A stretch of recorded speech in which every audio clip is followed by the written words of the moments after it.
This video, it talks about how people envision humanity and the world. And there seems to be a spectrum. On one end of the spectrum, you have those who think people are inherently good. If left to their own devices, they'll take care of their neighbors, they will help everybody, etc., etc., etc.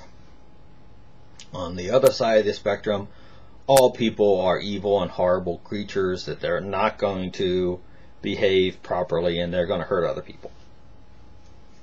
So, I'm going to, for simplicity's sake, pick points in the spectrum, give them a definition, and then discuss how this manifests in the political arena.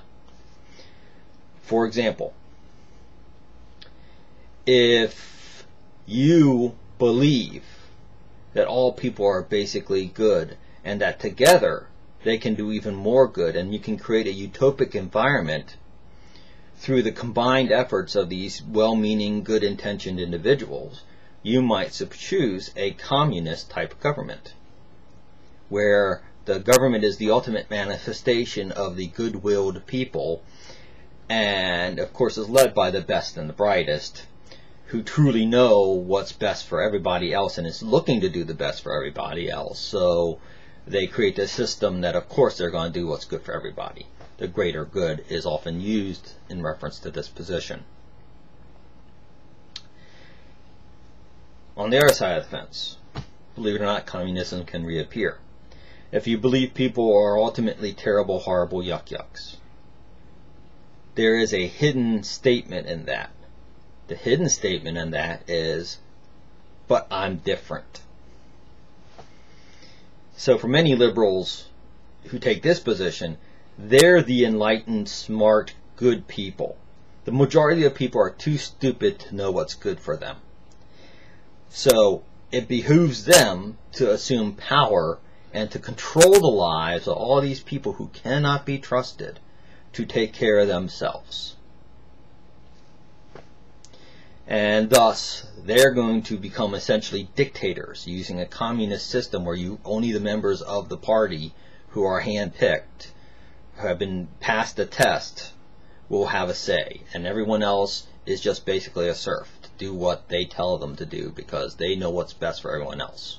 Because these people can't be trusted to take care of themselves or their own lives. Now, surprisingly, the anarchists can appear on either spectrum too. Everybody's good spectrum, the anarchists appear in the sense of we don't need government.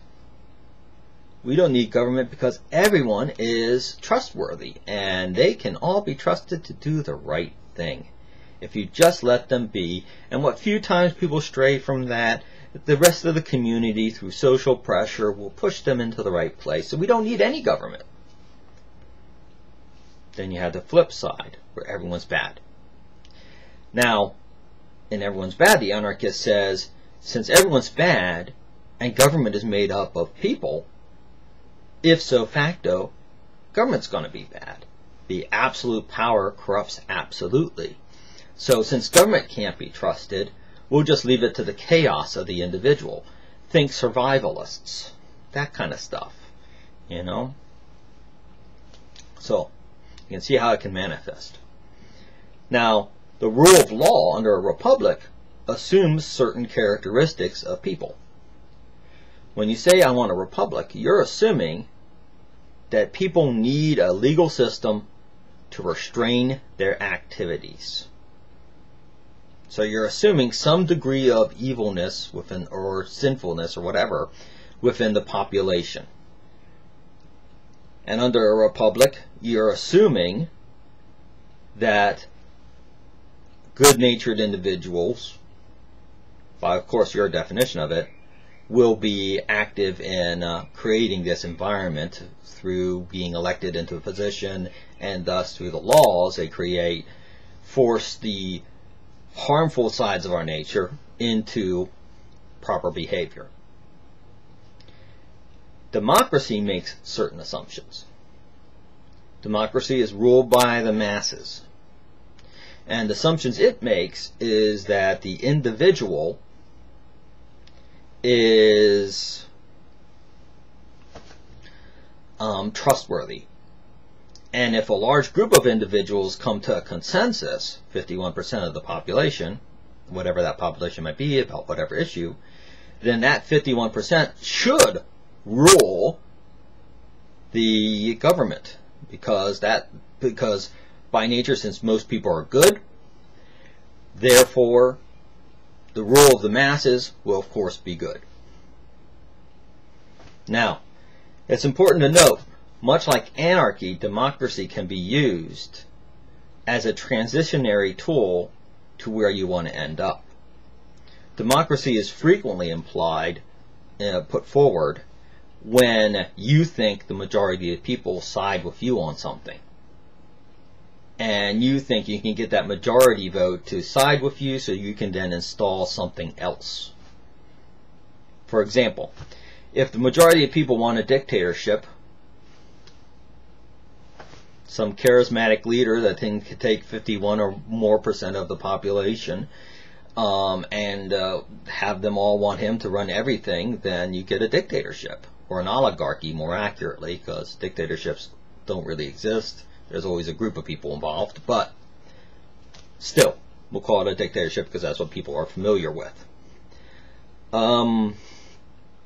So it makes assumptions about the basic person, that the average person is willing to do good things, and therefore if the majority of the population is the government, then that by nature, and the people are good, therefore the government will be good. Now, here's what I think are some basic facts of human nature. This is where I come from. I believe everyone's a sinful person. I believe that society is totally incapable of creating a utopia. And as much as we try to plan and control things, largely we will fail. And there will be side effects that we will constantly be upset about. There is no perfection in this world. I generally don't trust centralization of power because I think of people as being sinful. Therefore, I know government's run by people, therefore I'm not inclined to trust huge amounts of power in government, which is of course run and built and structured by people. I believe that laws are necessary to restrict our sinful behavior, so that we don't hurt other people or they don't hurt us. These laws are best if they apply universally. My difficulty with the use of democracy or socialism or social welfare or any of these other things is it's the government picking winners and losers. It's the government telling you who's going to get what. And of course, when you have that arrangement in play, whereas an uneven application of the law or uneven application of burden in the name of social justice, I don't care what name you give it, class warfare, when you have that, you invite conflict between individuals. You invite people to do lobbying so that their guys get the special treatment while the other guys get the shaft. And you get this conflict of special interests. Our current system is choked with it, and I think that's largely because of our progressive tax system. I think our government needs to be shrunk. I think our military needs to be restructured. But when it comes to foreign things, I generally apply the same rules. I believe other countries don't think about the well-being of their neighbors. When they act like most people do, out of self-interest.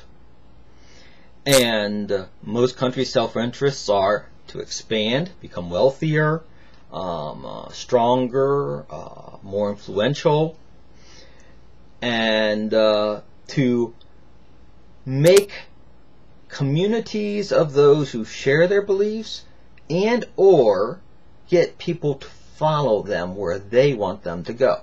Now, this is going to happen no matter who is in charge. Now, during the Cold War, we had two superpowers. We had Russia and the United States, and of course, they tried to influence nations and etc. And you had the Cold War, where you had essentially war between these two superpowers through proxies. And if you lived in one of those proxies, you of course felt this was absolutely horrible because you're in the war zone. But this state of human nature has been consistent throughout history. And you have, like for example, Germany, England, Denmark, France, Spain, through their colonies tried to do this. India with the Indian Mongols, the Mongols did it. The Indian, Indian sheiks or something, I forget the name of it. They did it. It happens on a regular basis. It happens just because they're neighbors. It happens because they trade with each other. It happens for every other reason. Now, there's two ways you can look at that as far as I can tell. I tend to like break things into simple numbers. One is that you can say, well, we're a global community, and we should seek to make everyone part of this one global government, that somehow this one global government will make the world perfect. No need to war because there'd only be one government and one military.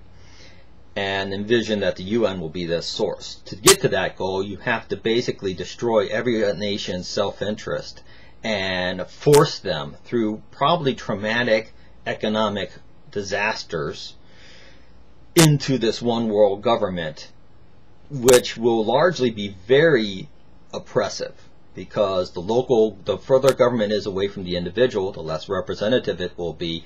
Technocrats and an intellectual elite of a very few will rule the whole world, and they will become extremely rich. Their buddies will become extremely rich. Those who support them will become extremely rich, but everyone else who disagrees with them will become poorer and impoverished.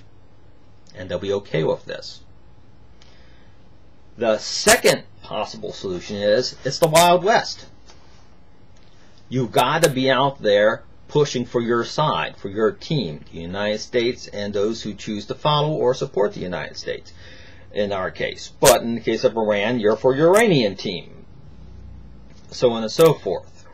And the conflicts take place in trade wars, and the conflict takes place in diplomacy, embargoes, in real war, for that matter, and propaganda, and you name it. Because resources are naturally limited. It's a reality of life.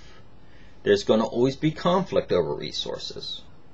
And there's always going to be someone thinking someone else has too much of that resource. And you can claim that that person having too much of it is being greedy. But you can also claim the person who wants what that other person has is being greedy. Both are for positions of greed. There's something you want to keep or something you want to take. That's the position. So anyways, that's my viewpoint on the intention of people. I generally see them as sinful. I see there's a need for some level of laws to make as much individual freedom as possible. And I think our government has well exceeded that point. Having said that, I don't think there's much resolution. But anyways, that's where I come from.